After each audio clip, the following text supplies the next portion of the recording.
हाँ जी, पूछें आपका प्रश्न क्या है? आपकी जिज्ञासा क्या है वह प्रस्तुत करें। कहा जाता है कि आत्मा अजर और अविनाशी है। तो पूरे ये पूरे विश्व के ऊपर लागू होता है। इसमें जनसंख्या जैसे कुछ थी, आज कुछ हो गई है, कितने गुना बढ़ गई है। तो इस दृष्टिकोण में ये कैसे होता है, मतलब आत्मा एक बराबर हैं, घटती बढ़ती नहीं है, या कि मतलब बढ़ती हैं। इस बारे में आपका मार्गदर्शन चाहते हैं, देने का आदरणीय कोशिश सीपी करें। सिंह साहब ने जो प्रश्न किया वो मुझे भी थोड़ा सा इस बारे में पूछना है कि जब मैं गीता का अध्ययन कर रहा था तो अध्याय 2 में मुझे भगवान कृष्ण के द्वारा कहा हुआ एक श्लोक प्राप्त हुआ, न जायते म्रियते वा कदाचिन्नायम भूत्वा भविता वा न भूयः अजो नित्यः शाश्वतो अयम पुराणो न हन्यते हन्यमाने शरीरे। इसके अनुसार ना तो आत्मा का जन्म होता है और ना उसका मरण होता है, सिर्फ शरीर जन्म लेता है और मृत्यु को प्राप्त होता है। तो इस विषय में आपके आपके सारगर्भित वक्तव्य हम चाहते हैं स्वामी जी।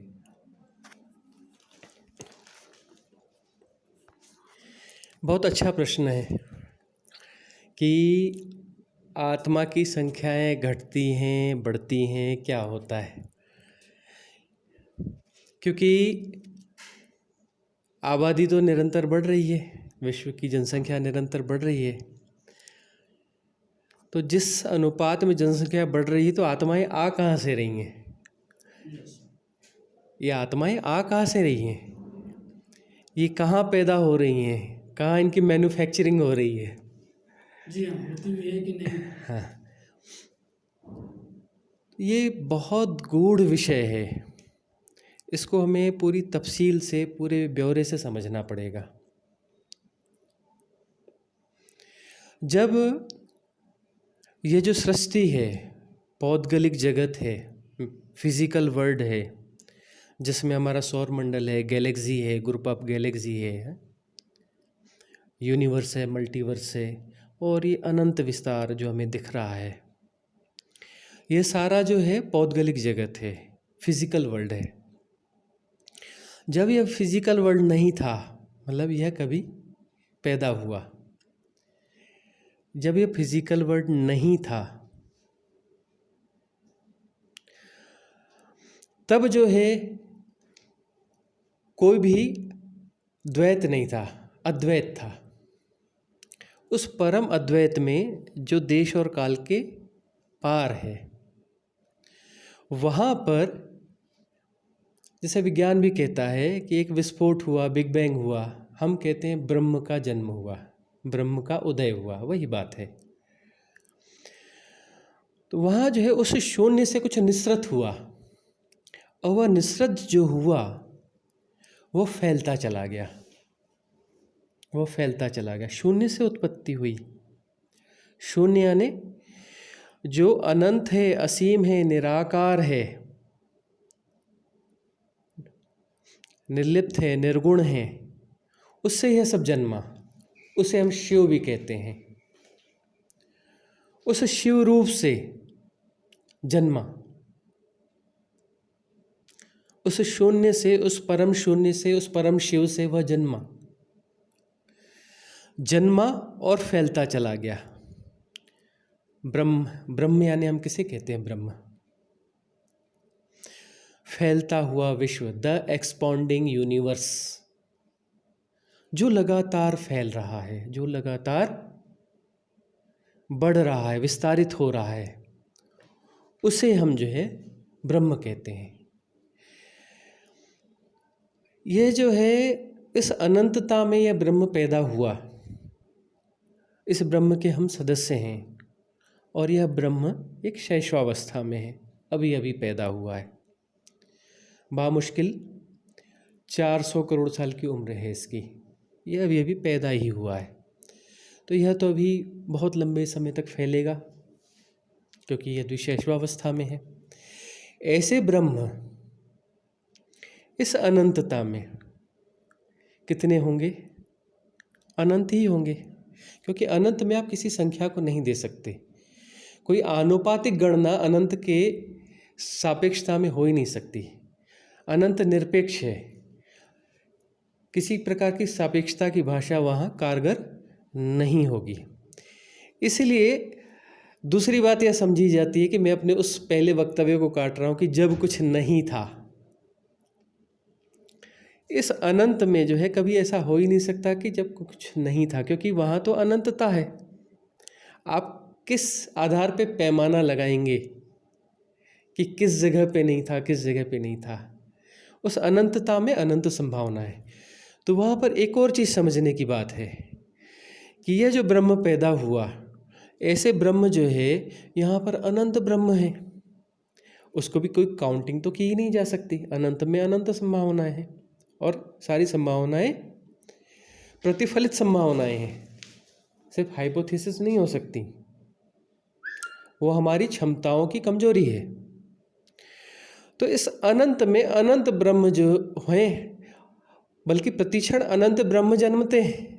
अब एक दूसरी बात, एग्जिस्ट कर रहे हैं अनंत ब्रह्म। अब मैं कह रहा हूँ अनंत ब्रह्म जो है प्रतिक्षण जन्म रहे हैं प्रतिक्षण, वह भी अनंत, उसकी भी काउंटिंग नहीं है।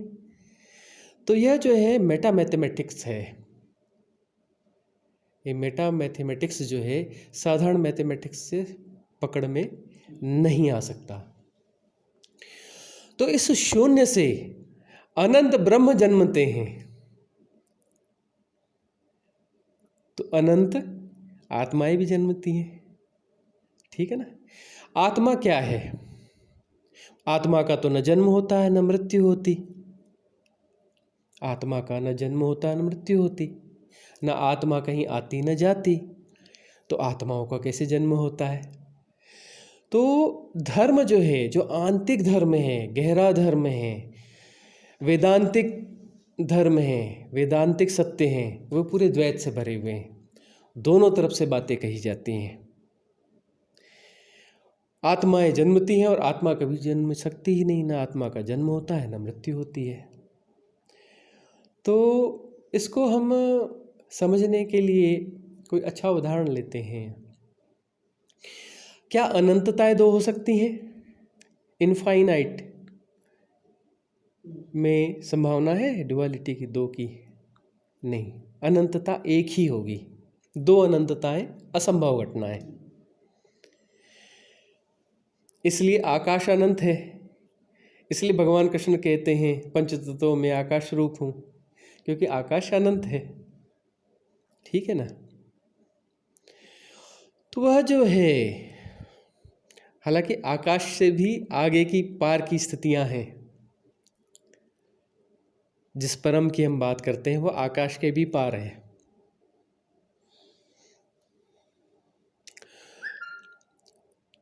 वह जो है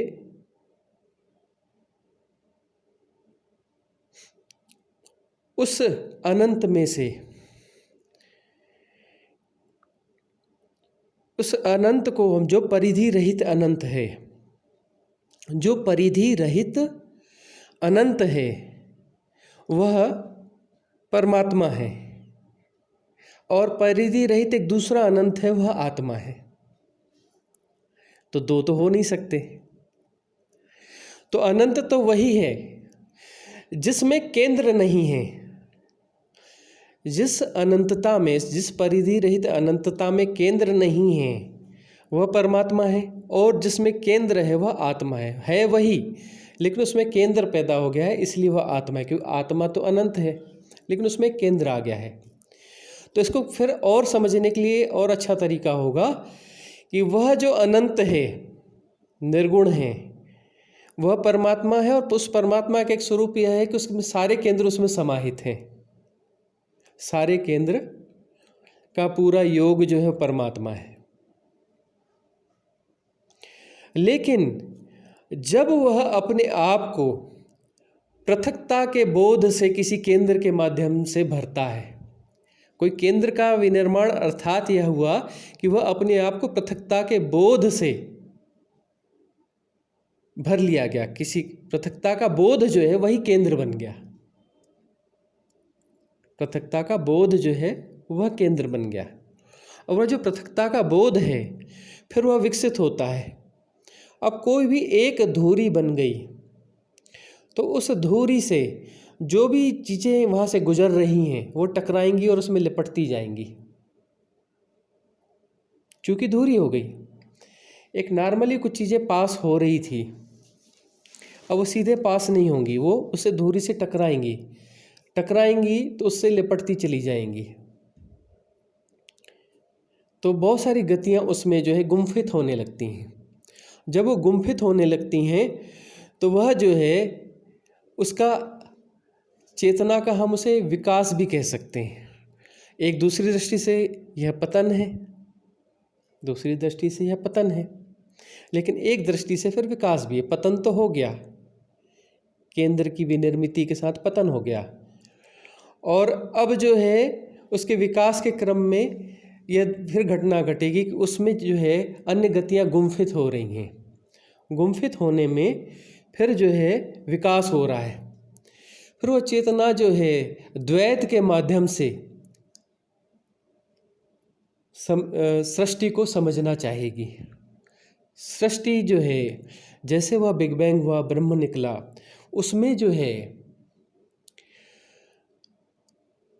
कुछ कणों का निर्माण हुआ, सूक्ष्म कणों का निर्माण हुआ, मॉलिक्यूल्स जिसको कहते हैं।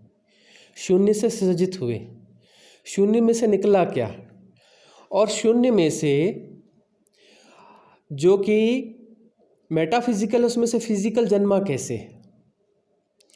उस मेटाफिजिकल में से जो है, उस मेटाफिजिकल में एक जो है इनबिल्ट चीज़ है, उस निर्वातीय अनंतता में, इनफाइनाइट वैक्यूमनेस में, उस परम शिव में, उस परम तत्व में, उस परम अनंतता में एक परम संगीत समाहित है जो उसके अलग नहीं है, जो उसके होने में ही है, उसके होने का गुण ही है। वह है एक ध्वनि, एक संगीतमय ध्वनि, जिसे हम कहते हैं अनाहत नाद।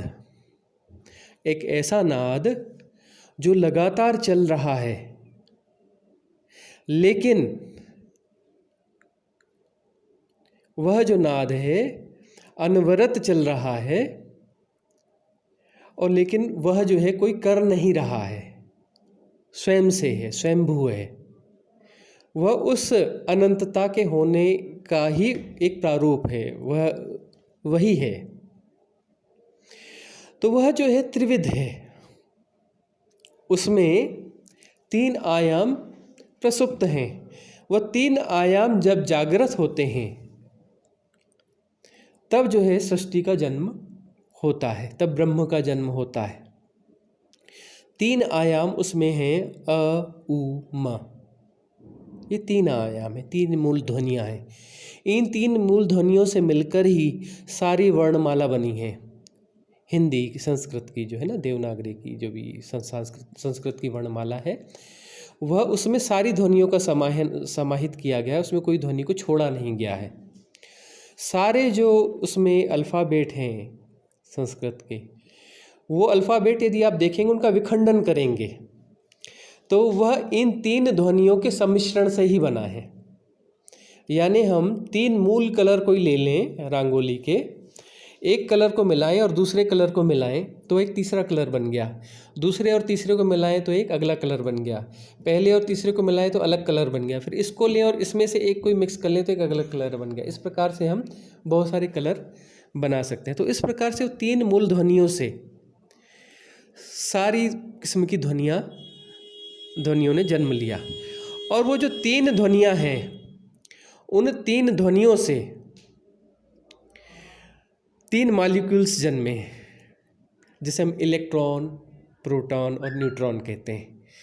आप क्वांटा थ्योरी जानते होंगे।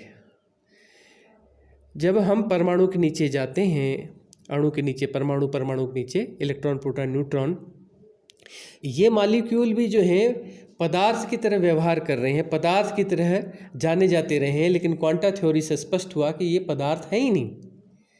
इनके भीतर जाया जाए तो यह जो है सब तरंग दैर्ध्य है, एक खास तरह की वेवलेंथ है, प्रकंपन है, इतने तेज प्रकंपन हैं, इतने तेज और इतने सिस्टमेटिक प्रकंपन हैं कि एक खास आकृति की तरह वह व्यवहार करने लगते हैं। और इन 3 किस्म के जो मॉलिक्यूल्स हैं, इनसे मिलकर के इस सारी सृष्टि का जन्म हुआ। तो वह जो ये जो भी श्रृंखला चल रही है, इस श्रृंखला में जहाँ पर भी इन मॉलिक्यूल्स का आपस में जुड़ना होता है, संयोग होता है, और उस संयोग से कोई चीज़ विनिर्मित होती है, तो उस निर्माण के बीच में बहुत सारी गुप्त गतियों का जो है आपस में जुड़ना हो जाता है, संयुक्तिकरण हो जाता है। उस संयुक्तिकरण में जो है वहाँ पर उसका कोई ना कोई केंद्र होता है। कुछ भी चीज़ें जुड़ेंगी, इसका कोई सेंटर पॉइंट तो होगा ना, कोई जो इसको बैलेंस कर रहा है। तो सेंटर पॉइंट जो है वो जन्म लेता है। कोई भी सेंटर पॉइंट यदि जन्म लेता है तो वहाँ पर जो है चेतना का विकास होता है। वहाँ एक पृथक चेतना तो है ही, लेकिन वो पृथक रूप से एक चेतना, अपने आप को अलग रूप से समझने वाली एक चेतना विकसित होने लगती है, जो उसे बैलेंस कर रही है, जो स्वरूप को बैलेंस कर रही है। कि कोई भी चीज़ बनी है, कोई पदार्थ है, विभिन्न मॉलिक्यूल्स का संयोग है, उस संयोग में वह जो कोई केंद्र बना है, वह केंद्र जो है उसको जो बैलेंस कर रहा है, वो बैलेंस करने का जो नियम है, उस नियम के तहत वह एक बैलेंस होता चला जाएगा। और लेकिन उस बैलेंस करने के सिस्टम में ही जो है एक जागृति पैदा होने लगेगी, एक इंडिविजुअलिटी पैदा होने लगेगी, और वो इंडिविजुअलिटी जो है विकसित होने लगेगी। तो वहाँ पर तरह तरह की गतियाँ चल रही हैं, और वह गतियों को वह केंद्र जानता रहेगा, उन गतियों को वह केंद्र जानता रहेगा। और तरह तरह की गतियाँ हैं, और वह पदार्थ जहाँ पर है वहाँ अन्य दूसरे पदार्थ हैं, तरह तरह की गतियाँ हैं। तो वह गतियाँ उनसे टकराती रहेंगी, तो उन जो गतियाँ दूसरी उससे टकराती रहेंगी, तो इस केंद्र को उसके बारे में पता चलता रहेगा। तो वह जो है कॉन्शियस या अनकॉन्शियस या उससे पूर्व दशा भी हो सकती है, लेकिन वह जो है, वह जो केंद्र जो विकसित हुआ, वह विकसित होता चला जाएगा। उन गतियों से वह अपडेट होता चला जाएगा, अपडेट होता चला जाएगा। वह विकसित होते होते होते उसका विखंडन होगा, तो कहीं और फिर शिफ्ट कर जाएगा, और उसमें जब सृष्टि में, जैसे धरती में, फिर बाद में धीरे धीरे तत्व बढ़ते चले गए, पंच तत्व हो गए, और जीवन की परिस्थितियाँ बनने लगीं, तब जो है वह उसमें फिर इस रूप में हम कहें कि जीवन पैदा हुआ, शैवाल कवक के रूप में, जबकि जीवन उसमें था ही, यहाँ निर्जीव कुछ है ही नहीं, सब कुछ सजीव है। लेकिन एक अलग आयाम, इसलिए दिखता है कि हमने फिर कैटेगरी बनाई ना, ये जड़ है, यह चेतन है। तो उस चेतना में कुछ जो है एक अलग किस्म की प्रक्रिया स्टार्ट हुई, उसमें विकसित अलग किस्म के विकास, थोड़ा तेज विकास, अपना रूपांतरण, इस प्रकार की प्रक्रिया हुई, इसमें रूपांतरण तेज हो गया। तो उस रूपांतरण के तेज होने के साथ में फिर जो है उसका विकास आगे हुआ, और वह विकसित होते होते होते होते फिर ये कोटियाँ, जो 84 कोटियाँ कैटेगरीज कही जाती हैं, कि 84 कोटियाँ हैं, 84 कैटेगरीज हैं। तो वह जो है वह कैटेगरीज वहाँ से शुरू होकर के बढ़ते बढ़ते ग्रो होते होते होते होते फिर मनुष्य तक आ जाती हैं। यह जो है हाईएस्ट कैटेगरी है फिजिकल वर्ल्ड की। 84 है कि 84 करोड़? नहीं, 84 कैटेगरीज हैं, करोड़ नहीं है। नहीं, कोटि हैं। योनिया तो बाद में वो जोड़ लिया, अभ्रंश है वह सब। एक्चुअली तो कोटियाँ हैं, 84 कैटेगरीज हैं। ये जड़ तत्व, ये जो जलीय जो शैवाल कवक वाला तत्व हो गया, जलीय जीव हो गए, फिर उभयचर जीव हो गए, इस प्रकार से ये कोटियाँ हैं। तो 84 कैटेगरीज जो हैं यह विकसित हुई, और मनुष्य जो है हाईएस्ट है इस फिजिकल वर्ल्ड में। फिर मेटाफिजिकल वर्ल्ड यहाँ से फिर स्टार्ट होता है, ऊपर से, जिसे हम देवलोक कहते हैं। तो फिर वहाँ पर जो फिर 64 कैटेगरीज और हैं, 84 कैटेगरीज की तो यहाँ बात हो गई। ये 84 कैटेगरीज जो एक ही डायमेंशन में है। तो फिर उसके बाद में 64 लोक जो और हैं, वहाँ पर जो है फिर अलग अलग लोक हैं, अलग अलग कैटेगरी के लिए। वहाँ एक लोक में एक ही कैटेगरी रहती है, अलग अलग आयाम है। अलग अलग आयाम है, अलग अलग डायमेंशंस हैं। जैसे एक डायमेंशन जो है जिसमें हम एक दूसरे को देख पा रहे हैं, या जो गैलेक्सी है, यूनिवर्स है, ये जितना भी दिख रहा है, सूर्य, तारे, ये वो जो भी दृष्टिगत है, सूक्ष्म से सूक्ष्म कैमरों से, बड़े बड़े कैमरों से, लेंसों से जो देखा जा सकता है, वो सिर्फ एक ही आयाम है। तो दूसरे आयाम जो है वो हमको विजिबल नहीं है, वो उनको हम नहीं देख सकते, उनको हम नहीं देख सकते। लेकिन उनमें क्षमता है कि वो हमको देख सकते हैं, क्योंकि हम उनके नीचे के आयाम हैं, तो वो हमें देख सकते हैं। लेकिन वह भी कुछ उसके लिए वो प्रयास करेंगे तब देख पाते हैं। उसके लिए उन्हें कुछ सिस्टम अप्लाई करना पड़ता है, तब वो देख पाते हैं, सहजता से नहीं होता। तो दूसरा आयाम कहाँ पर है? किसी दूसरी जगह पर। अनंतता तो एक ही है। तो सारे 64 आयाम जो वो हैं वो यहीं पर हैं, पैरेलल हैं, सब कुछ पैरेलल है। और हम जो है एक दूसरे से जैसे क्रॉस भी होते हैं। कोई देवता यहाँ से आके गुजर के चला जाए और हमारे ऊपर से गुजर के चला जाए तो हमें पता नहीं चलेगा, और उसे भी पता नहीं चलेगा। हम एक दूसरे को क्रॉस नहीं करते हैं, क्योंकि वह एक अलग आयाम है, वह एक अलग आयाम है। लेकिन वह जो यहाँ पर हमें लगता है हम ही लोग हैं, नहीं, यहाँ पर सारे आयाम, न जाने कितने लोग के कितने देवता यहाँ पर बैठे हुए हैं, और उनका हमें पता ही नहीं चल रहा है। तो यह जो है फिर हमारा यहाँ से जो अगला विकास होगा, तो यदि विकास होगा तो हम देवलोक में जाएंगे। फिर उन देवलोकों में हमारी यात्रा होती चली जाएगी, और उसके बाद में एक स्थिति में जाके मुक्ति होगी। मुक्ति का अर्थ है कि वहाँ जो आत्मा जन्मी थी, आपने का प्रश्न था कि ये आत्माएं घटती बढ़ती कैसे हैं, कम थी फिर जनसंख्या बढ़ती की, तो आई कहाँ से आत्माएं? तो यह जो जहाँ आत्मा का जन्म हुआ था, तो यहाँ हर चीज़ एक साइकिल में है। जिसका जन्म होता है उसकी मृत्यु होती है। तो वह उस चीज़ को आप उस डायमेंशन से समझा आपने, गीता के डायमेंशन से, कि आत्मा का न जन्म होता है न मृत्यु होती है। एक दूसरे डायमेंशन से मैंने बताया कि आत्मा का जन्म होता है और आत्मा की मृत्यु होती है। वहाँ आत्मा का जन्म हुआ और यहाँ आत्मा की मृत्यु होती है। मृत्यु मतलब सारे देवलोकों के आयामों से ऊपर गुजर के उस जगह पर जाते हैं कि वह केंद्र जो है, वह जो केंद्र है जिसके कारण आत्मा का जन्म हुआ था, वह केंद्र डिज़ॉल्व होता है। वो केंद्र जब पूरी तरह से डिज़ॉल्व होता है तो वहाँ पर जो है केंद्र बचा ही नहीं, तो बचा क्या? वही निर्वाती अनंतता, वही परम तत्व, परम शिव, जो अनंत है, जो असीम है, जो निर्गुण है, जो निराकार है, वही बचता है।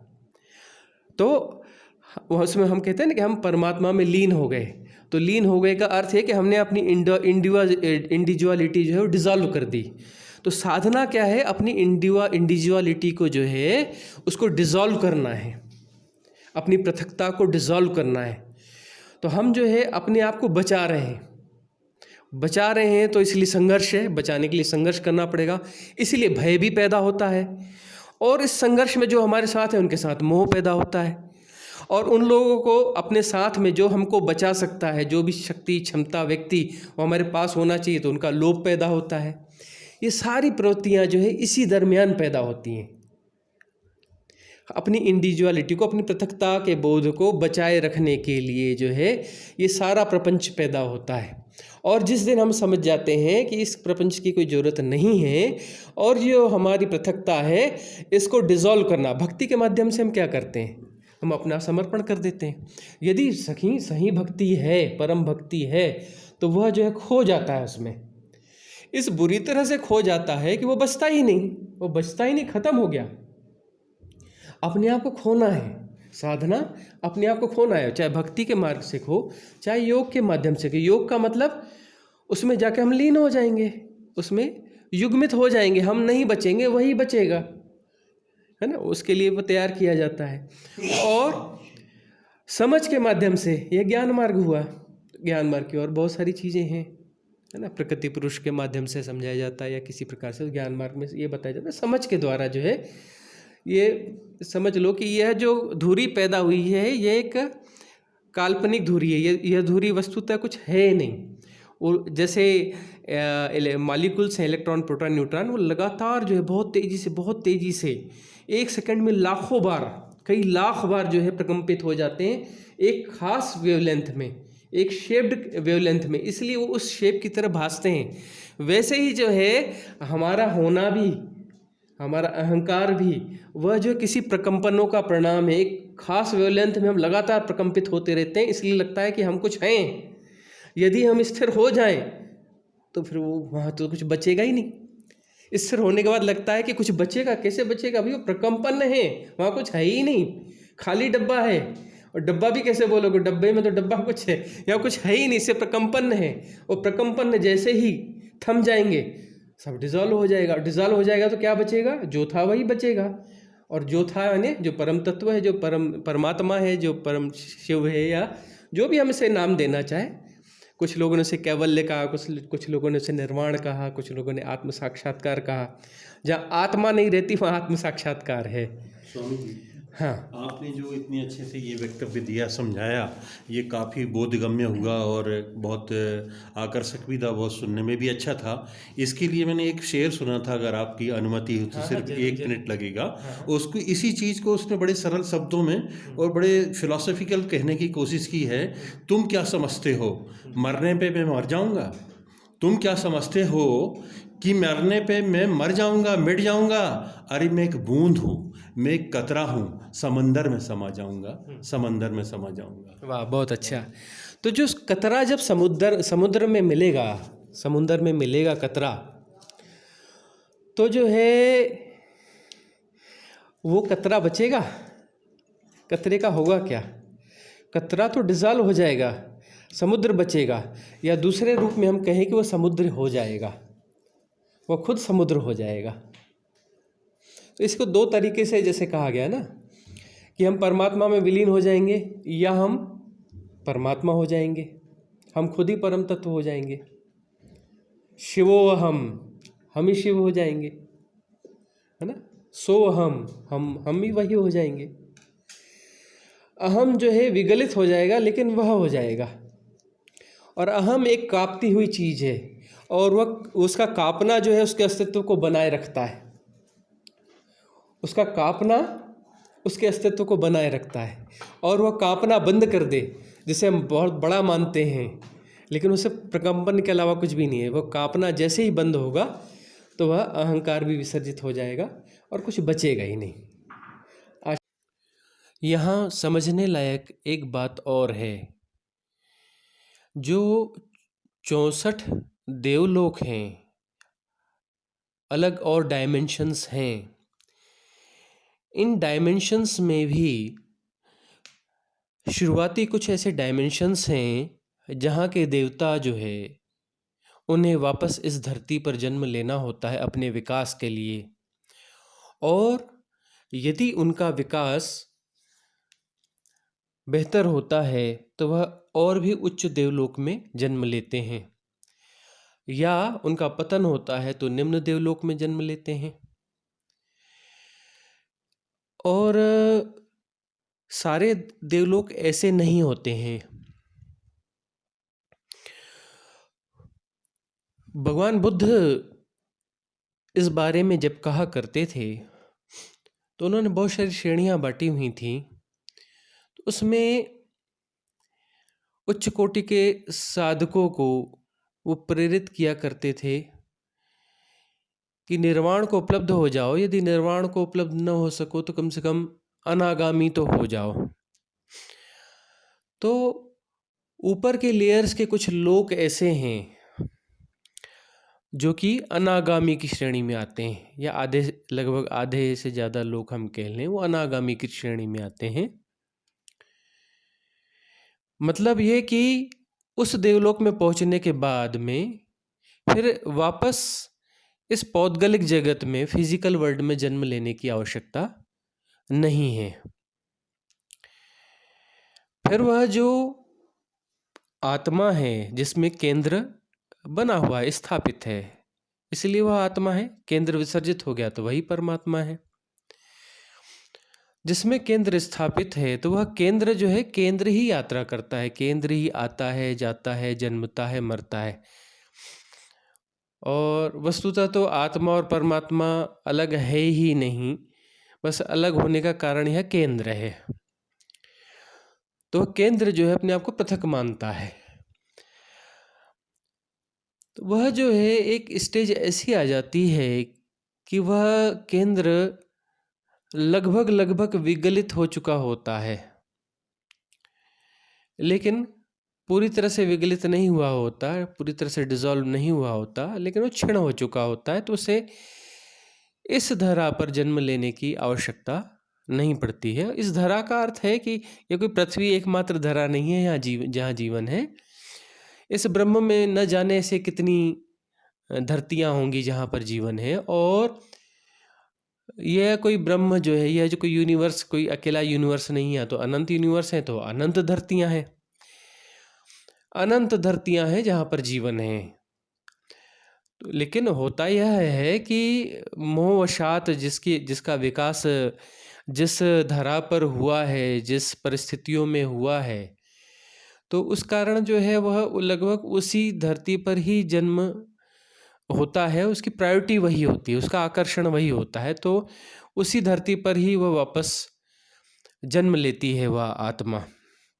अब यहाँ तो आपको समझ में आ गया होगा कि आत्मा जो है न जन्म लेती न मृत्यु करती, लेकिन वो जन्म आत्मा ही लेती है, अर्थात उसमें जो केंद्र है जिसके कारण वह आत्मा कहलाई, परमात्मा न कहलाकर आत्मा कहलाई। तो वह जो केंद्र है वह केंद्र यात्रा करता है और वह केंद्र जो है स्थापित हो जाता है किसी गर्भ में और वह उसका जन्म होता है। तो उसकी प्रायोरिटी जो है यही धरती होगी। यदि उसकी परिस्थितियां अनुकूल न हो, बहुत कुछ कारण हो और किसी विशेष परिस्थितियों में वह स्विच भी हो सकती है दूसरी धरती पर। तो स्विच होने के कारण भी प्रश्न है ना कुछ ऐसा कि इतनी आत्माएं बढ़ती जा रही हैं, आ कहाँ से रही हैं? कि आत्माएं भी जन्मती हैं। तो आत्माएं जन्मती हैं वो तो हमने समझ लिया कि हाँ जन्मती हैं आत्माएं। केंद्र जो जन्मते हैं वही आत्माएं कहलाती हैं। तो वो केंद्र जन्मते हैं और केंद्र मरते हैं, तो केंद्र यात्रा करते हैं। तो दूसरे ग्रहों से, दूसरी धरतियों से भी जो है यात्रा करके वह केंद्र जो है इस धरती पर आके जन्म लेते हैं, लेकिन ये उनकी संख्या कम होती है। लेकिन इन 800 अरब में वो वाली आत्माएं भी शामिल हैं, उनने भी जन्म लिया हुआ है। उसके अलावा इस अनंत काल में, अनंत काल तो नहीं, जैसे इस ब्रह्म का तो सब 400 अरब साल का समय है, एक छोटा सा समय काल है। और इसके अलावा जो दूसरे और भी धरतियां हैं, तो वहाँ से जो यात्रा करके देवलोक में गई हैं, जो आत्माएं देवलोक में वास कर रही हैं, तो वह तो ज़्यादा सरलता से इस धरती पर आ सकती हैं कि उनका विकास हो चुका है। वह दूसरे एटमॉस्फेयर में, दूसरी परिस्थितियों में भी अपने आप को समाहित कर सकती हैं, वहाँ पर एडजस्ट कर सकती हैं, अपना विकास कर सकती हैं। तो वो जो देवलोक में जो आत्माएं हैं वो भी जन्म लेती हैं। तो इस प्रकार से यह भी आत्माएं बढ़ रही हैं। फिर जो अलग अलग कोटियां हैं, अलग अलग कोटियों में जो जीव जंतु हैं वो भी विकासमान हैं। अब किसी की विकास की स्थिति ऐसी हो जाती है तो वह भी मनुष्य रूप में जन्म जाती है वह आत्मा। फिर अपना जीव जंतुओं के रूप में तो 800 अरब तो कोई संख्या नहीं है। जीव जंतु तो 800 अरब में और लाखों का गुणा कर दो, करोड़ों का गुणा कर दो, मल्टीप्लाई कर दो, उतने ही और आत्माएं हैं जो कि जीव जंतुओं के रूप में हैं। उसमें और भी कई गुणा भाग कर दो। जो हमें दिखता है कि यह अचेतन है, यह जड़ है, पत्थर है, हाँ मिट्टी है, रेत का कण है, वो हमारे लिए ऐसा है। उसमें भी वह चेतन ही है, वह ज़्यादा सुप्त चेतन है, वो उसको हमने जड़ कह दिया अपनी समझ के हिसाब से, लेकिन वह भी चेतन है और उसमें भी कोई केंद्र है। वह केंद्र भी विकसित होगा, वह भी फिर जो है कभी मनुष्य रूप में आएगा। सबकी यात्रा